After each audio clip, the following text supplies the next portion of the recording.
Students हुण असीं discuss करांगे solution of the equation of forced electrical oscillator.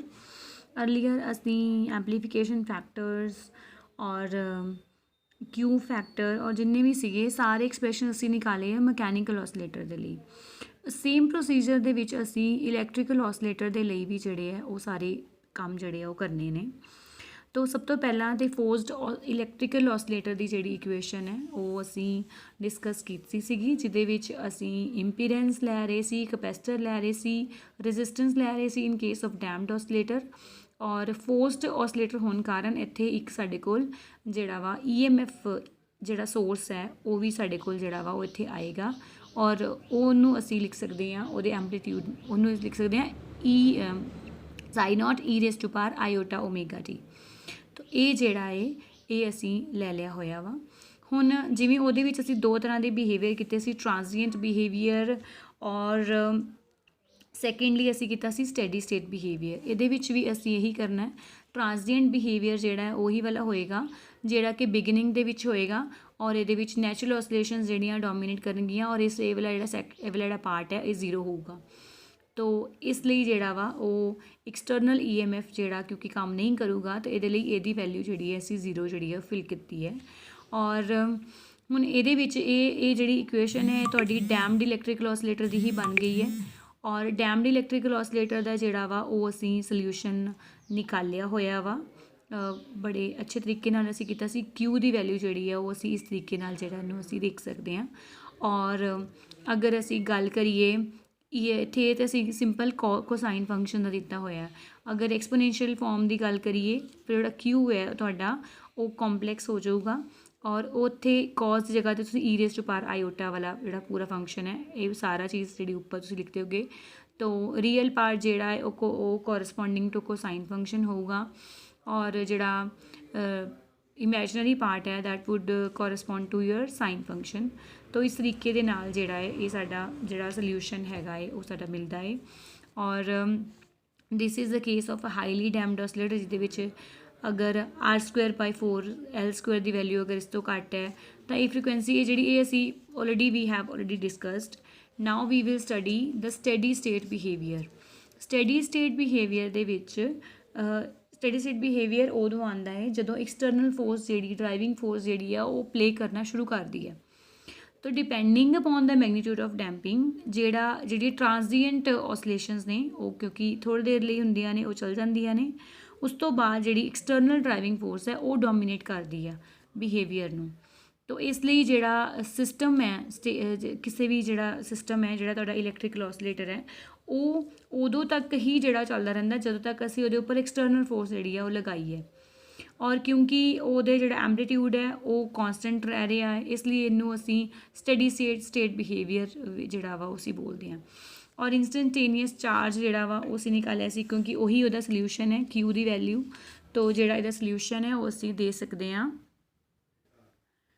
इस एक्सप्रैशन के थ्रू तुसीं ਜਿਹੜਾ ਵਾ ਉਹ ਦੇ ਸਕਦੇ हो, जिथे ये भी एग्जैक्टली सिमिलर है उही वाली इक्वेशन के उपर जो तुसीं लिखिया सी X = A E raise to power iota omega t इसी तरह ही। और अगेन ये डिफरेंसीएशन की है वो डबल डिफरेंसीएशन की है और उन्होंने जिहड़ा है सबस्टिट्यूट कर दिता है अपनी इक्वेशन दे विच। जिथे जिथे साडा डबल डिफरेंसीएशन सीगा उत्थे डबल डिफरेंसीएशन वाले फैक्टर्स जिहड़े असीं लिख लिए, जिथे सिंगल डिफरेंसीएशन वाले सिंगल डिफरेंसीएशन जगह ते और नॉर्मल जिहड़े असीं इत्थे इस एक्सप्रैशन ते लिखे है। और इत्थों भी असीं ये निकालिया एम्पलीट्यूड जिहड़ा वो असीं निकालिया है। और अगेन इनू भी जिहड़ा वा असीं ZE दी फॉर्म दे विच हुण असीं कर रहे हैं। अगे असीं इनू ZM लिखते सीगे क्योंकि मकैनिकल ऑसिलेटर दा इंपीडेंस सीगा। सिंपली सिर्फ असीं यही कर रहे हैं, होर इहदे विच कुछ डिफरेंस नहीं हैगा, सिर्फ L C इहदे विच फैक्टर्स आ गए है, दूजे दे विच तुहाडे S M omega naught factors आंदे सीगे। इहदे विच जिहड़े है वो तुहाडे इस तरह दे जिहड़े फैक्टर्स हैगे वो तुहाडे कोल आ रहे हैं। हुण तुसीं देख सकते हो जिहड़ा इंपीडेंस है ये बेसिकली 3 पार्ट्स तो जिहड़ा वा वो बनिया वा। पहले वाला पार्ट R ये तो डेफिनेटली जिहड़ा तुहाडा रेजिस्टेंस है जिहड़ा इलैक्ट्रिकल रेजिस्टेंस है सर्किट का ये वो हैगा है। ये जिहड़ा लास्ट आ वाला पार्ट है तुहाडा ω/1/ωc ये जिहड़ा ये रिएक्टेंस है ये हैगी है due to inductance and this is due to capacitance.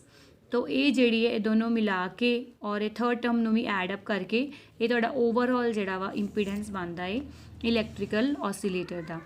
और अगेन असी ए दी जिहड़ी वैल्यू आ वो इस इक्वेशन दे विच सबस्टिट्यूट कर रहे हैं, Q is equal to A E raise to power iota omega t, तो यही वाली जिहड़ी इक्वेशन है तुहाडे कोल बनदी है। और जिवें असी लास्ट टर्म दे विच कीता सीगा Q दियां Z नूं जिहड़ा वा, क्योंकि फेस डिफरेंस जिहड़ा असी फाई उहदे नाल रिलेशनशिप निकालना सीगा, तो Z नूं असी Z E raise to power iota phi ले लिया सीगा। Z दा जिहड़ा क्योंकि मैगनीट्यूड ए हैगा है साडे कोल ना, तो उत्थों असी एक्चुअली विच असी की कीता है कि जिहड़ी फर्स्ट टर्म हैगी है इनू तुसी लिख लिओ Z ई कॉस फाई, दूजे नूं तुसी लिख लो साइन फाई वाली टर्म। तो ये जिहड़ियां ये फिर मिला के जिहड़ा बिल्कुल एग्जैक्टली जिवें असी पिछले मैकेनिकल ऑसीलेटर दे कीता है उस तरह ही जिहड़ा है असी जिहड़ा इलैक्ट्रिकल ऑसीलेटर दे लई करना है। और अगेन ये विच उही जिवें असी कॉम्पलैक्स इंपीडेंस जिहड़ा है वो निकालिया सीगा, Z ई निकालिया सीगा, फिर उहदा टैन फाई निकालिया सीगा, फेज एंगल जिहड़ा सीगा उही जिहड़ा वा तुहाडे कोल लिखिया होया Z ई जिहड़ा वा Z ई और R दे नाल जिहड़ा रिलेशनशिप सीगा बेसिकली रिएक्टेंस और R दे नाल वो हैगा साडे कोल। और अगेन साडे कोल Q दी वैल्यू जिहड़ी है वो साडे कोल ये आंदी है। तो उत्थे असी निकालते सी डिसप्लेसमेंट और डिसप्लेसमेंट तो बाद असी निकालते सी विलोसिटी। ठीक है, विलोसिटी साडे कोल हुंदी सीगी dx/dt। हुण इत्थे असी निकालिया है करंट, इत्थे असी निकालिया है Q which is your charge, और dq/dt एक ही हो जाऊगा फ्लो ऑफ चार्ज यानी कि करंट। हुण जिहड़ी विलोसिटी जिहड़ी चीज़ है वो अगेन इत्थे जिहड़ी आ वो तुहाडी करंट नूं जिहड़ा वा वो रिप्रजेंट करूगी। हुण आई अगर निकालना होवे विलोसिटी जिवें असीं निकालनी सीगी ते डिफरेंशिएट करदे सी with respect to time, x नूं असीं डिफरेंशिएट करदे सी। इसे तरह अगर असीं करंट निकालना है तो जिहड़ा Q वाला एक्सप्रैशन है इनू असीं डिफरेंशिएट जिहड़ा वा वो करांगे।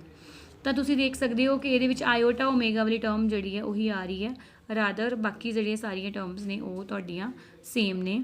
और यही वाला सेम एक्सप्रैशन है तुहाडा विलोसिटी दे लई हैगा है बिल्कुल।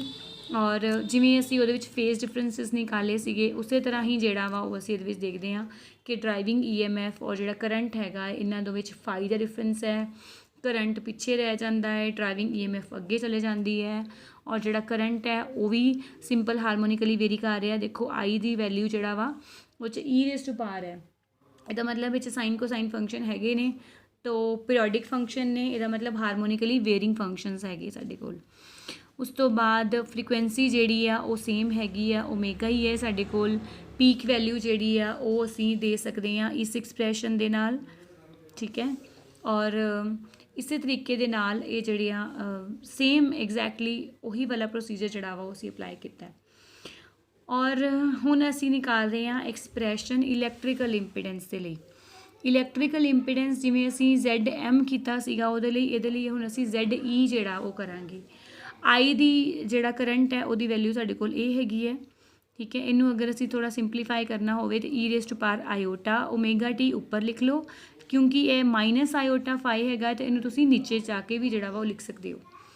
तो ये तो जिहड़ा आई है उन्होंने तुसीं, क्योंकि ये जिहड़ी पूरा एक्सप्रैशन है ये पूरा हैगा तुहाडा ड्राइविंग EMF जिहड़ी है तुहाडी, तो ई जिहड़ा वा जाए इनू असीं लिख लिया विद कॉम्पलैक्स पार्ट, और इनू जिहड़ा वा वो असीं Z ई दे नाल जिहड़ा वा रिप्रजेंट कर रहे हैं। तो इत्थों Z ई जिहड़ा साडे कोल E/I आ जांदा है।